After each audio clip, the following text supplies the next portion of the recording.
The 2024 draft is considered weak on the goalie front by many draft experts. However, I went into this exercise without reading a single ranking, profile, or tweet.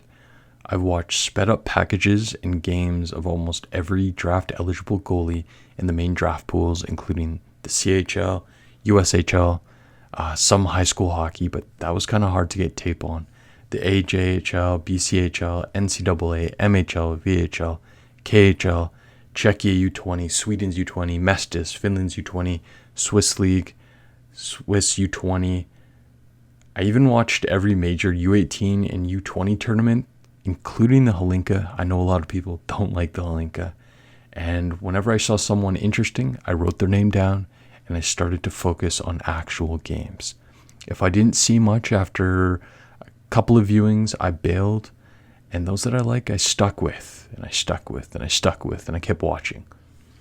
And some of them made my list. This ranking is 100% my own amalgamation, based on countless hours watching film, live games, practices, and chats with goalie coaches who are willing to talk with me.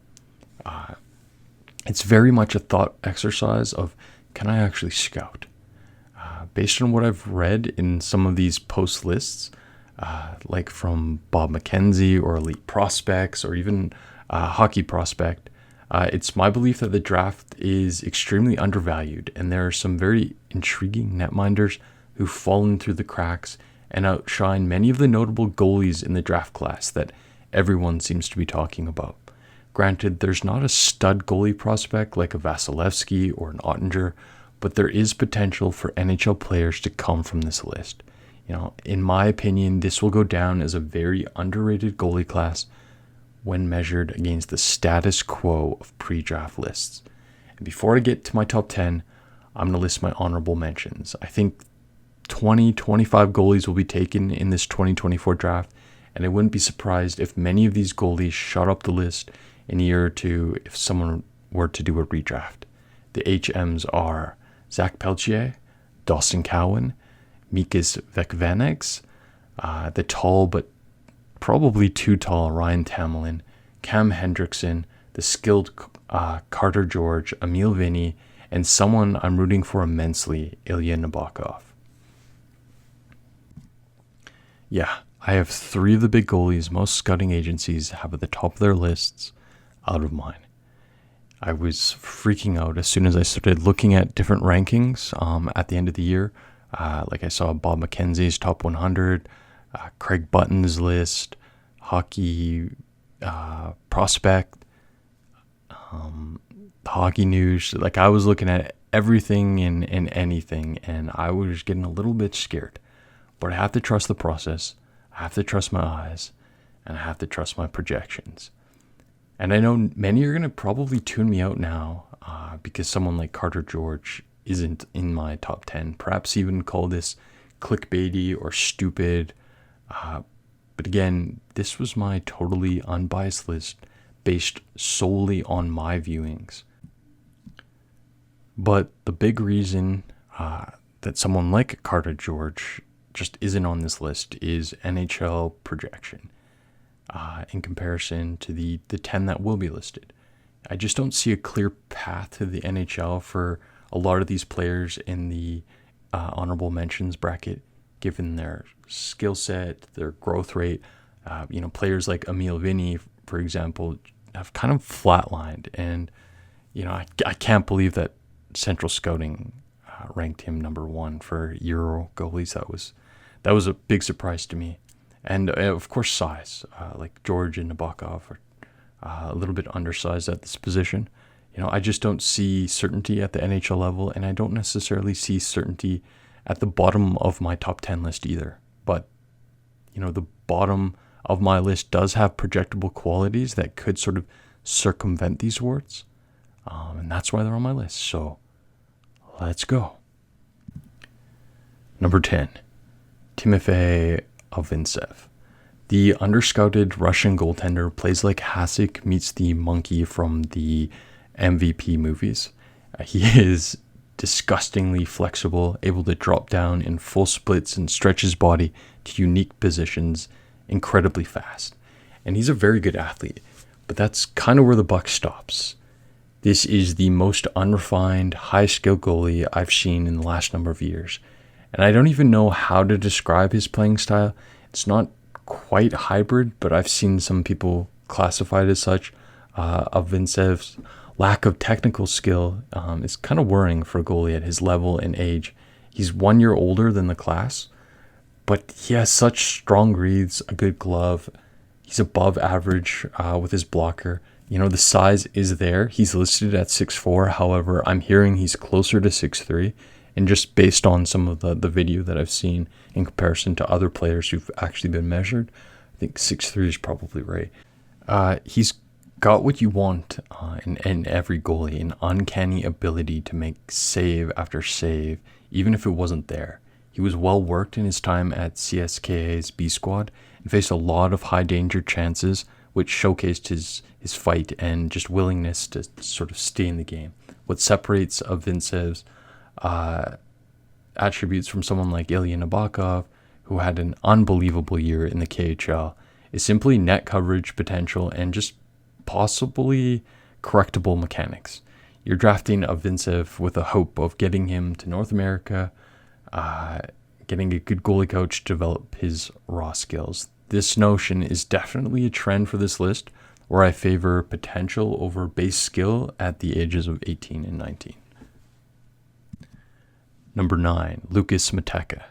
NHL scouts missed Matecha last year despite a really solid season for HC Dynamo in the U20 Czechia League, and if not for a big top prospects game, he might have sort of been slept on again.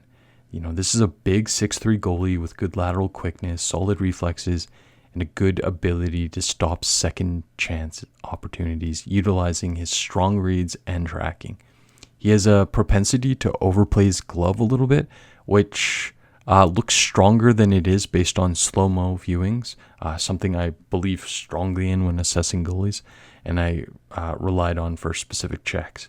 His side-to-side pushes could be stronger, but there's a lot to like in this package. While he doesn't have elite attributes, he checks a lot of boxes for me, and from accounts in the organization, he's an absolute gamer. I can see Matecha easily carving out a role as organizational depth, and then with his skills and his potential, he could rise even higher. Number 8, Marcus Gidlof, a towering 6'7" butterfly goalie who went through another growth spurt at the end of the season after playing solid in the J20 league for Lexens. He was actually leading the league in save percentage. It's crazy when you imagine that he is a top goalie in this league after growing about 3 to 4 inches over the past year. Despite the growing pains, he excelled in this league for 3 specific reasons. He takes up a lot of space in that he faced very few low-danger chances from what I recorded through pretty strong defensive structure, but also he plays such a responsible and solid positional game. He's not the fastest upright or down low for that matter, and his lack of athleticism definitely is a point of concern, but he is a big body and he could be getting used to his own mobility. As I did say, he grew about 4 inches the last year, which is nuts. That being said, while the league is catering more towards big goalies like Gidlof, speed is still a factor, and Gidlof's net speed is questionable right now, especially in comparison to the 2 previous goalies that were mentioned, and many that are ahead of him on this list. Right now, given information regarding his continued growth spurt, I've heard reports that he's actually growing even more. He very much could be in that 6'8" Ryan Tamelin range by rookie camp time, and that's both intriguing and frightening, as bigger extremities reach a plateau for goalies, and when surpassing that plateau, size can become a real issue. That's why someone like, say, Yao Ming never threw on the pads after he retired from the NBA. 7th rounder Hugo Olas is a great example of this. You can see a lot of potential, especially with his size, but he might just be too big and not fast enough to really carve out a role in the pro leagues. I'm erring on the aggressive side with Gidlof rather than the conservative side, in the belief that there's a chance that he can kind of put everything together in a few years just based on the package. But I believe there's more risk with this product and a longer development arc than many scouts are acknowledging. I've seen him recently, like almost like I think the top goalie in a couple of lists, which is wild to me. Number 7, Axel Nyman. Warning, warning, stat watchers, be on alert. I have Axel Nyman, 6'5" goalie from the Rogel system in Sweden, ahead of Marcus Gidlof. Despite Gidlof outperforming Nyman in the stat sheet department with most square box statistics, the reason being is I believe Axel Nyman is one of the most positionally sound goalies in the draft. He's so good at positioning and the majority of shots faced. He's very coachable. His coaches rave about him. He's a very smart player who's able to grasp difficult and challenging concepts quickly and smoothly. Watching progressive games one after another, you can see him kind of pinpointing and working on issues that showed up in the previous game. It's such a good sign for a young goalie to do this. He possesses good reflexes, very solid tracking, and good mobility in net. His pad work isn't as explosive and quick as some on this list, like say a Obvintsev, but his strong presence in net is very refined. He played like a much older prospect as the Rogel backup this year, and not one of the youngest in the draft. He's got an August birthday, which makes him almost 2 years younger than Obvintsev and 4 years younger than Nabokov. In fact, he looked more solid than the 220-year-olds in net on this Rogel team during a chunk of this season. Unfortunately, he never got into the playoffs, and I think that was more to do with seniority and just hot starts by some of the older goalies. And that's a little unfortunate because that could have been big for his stock to get into a couple of games like that at the end of the year, especially with the growth he had as the year went on. But, that's the way she goes. Much of the attributes of this player that really shine have to do with Simon Nilsson, the goalie coach for Rogel, who's coached up recent draftees like Samuel Jonsson, Edmonton's 2022 fifth-round pick. And Nyman did outshine him last year, just in one game, so very small sample size. Kale Klang, Anaheim's third-rounder in 2020. Nilsson also coached him, and I think Nyman is a better prospect at this age than either of those players, and it sounds like Nilsson thinks the same.